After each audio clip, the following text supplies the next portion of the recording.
खास नहीं है, बहुत अच्छा होना चाहिए था जी जी। क्योंकि ये पर्व जो है आस्था का है।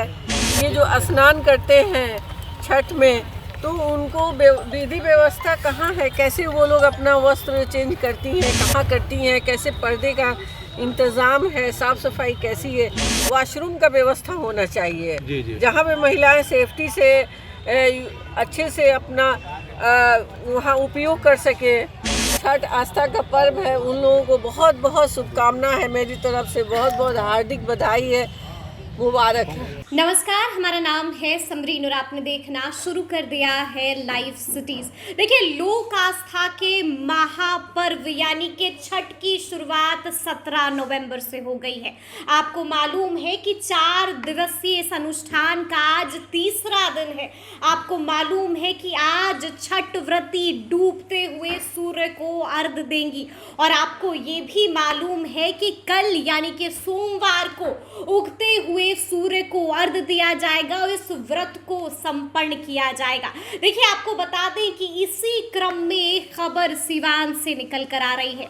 सिवान के पूर्व सांसद दिवंगत मोहम्मद शहाबुद्दीन की पत्नी हिना शहाब घाटों के भ्रमण पर निकली हुई थी। आपको बता दें कि जब वो भ्रमण पर निकली हुई थी तो इस दौरान उन्होंने मीडिया कर्मियों से भी बातचीत की है और लोगों को छठ की खूब सारी बधाइयां दी हैं। क्या कुछ कह रही हैं हिना शहाब, एक बार आप खुद सुनिए। छठ घाट पे आई हूँ, मैं ये देखने आई हूँ कि नगर पालिका की तरफ से कितनी सफाई हुई है। बैक करिए लोग ना। हमारे महिलाओं के लिए ये जो कहते हैं शौचालय का कैसा इंतजाम है, नीचे करो ना ये यार। मैं देखने के लिए आई हूँ। लेवल में करो सबको। ये जो स्नान करते हैं छठ में, तो उनको विधि व्यवस्था कहाँ है, कैसे वो लोग अपना वस्त्र चेंज करती हैं, कहाँ करती हैं, कैसे पर्दे का इंतज़ाम है, साफ़ सफाई कैसी है।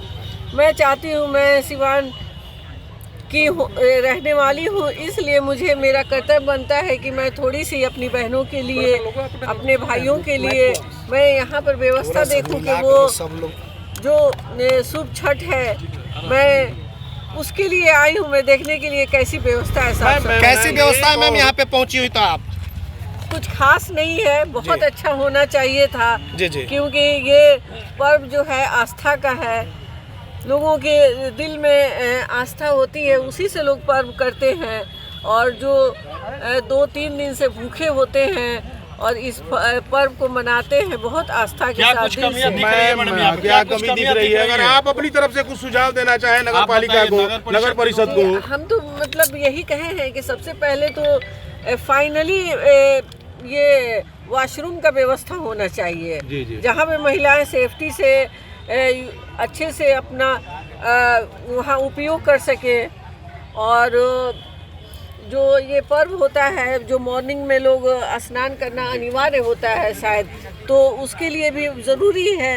तो ये सब व्यवस्थाएं की बहुत सारी कमियां हैं और वो कच्ची मिट्टी है और बच्चे बूढ़े जवान सब आते हैं यहाँ पर, तो बहुत दुश्वारियाँ होती हैं। गंदगी दिख रही है। जी जी बिल्कुल, जो होना चाहिए वो नहीं है। मैम एक और चीज़, आप यहीं की बेटी है। वो मेरा यहीं पे विद्या भवन कॉलेज था आगे में। जी जी। अक्सर हम लोग आते जाते छठ को देखते थे और शुरू से मेरा बचपन और बड़ा सब यहीं से गुजरा हुआ है और मैं आधी से ज़्यादा ज़िंदगी पार कर पाई हूँ इसी सरजमी से। देखिए, वो कल की तो बात नहीं कर सकते, लेकिन अपनी तरफ से कोशिश होगी कि हमारे लोग आएँ और छठ व्रतियों को सुविधा जरूर प्रदान करने की कोशिश करेंगे। क्या संदेश होगा आखिरी मैम के लिए, छठ व्रतियों के लिए, सिवान के लिए?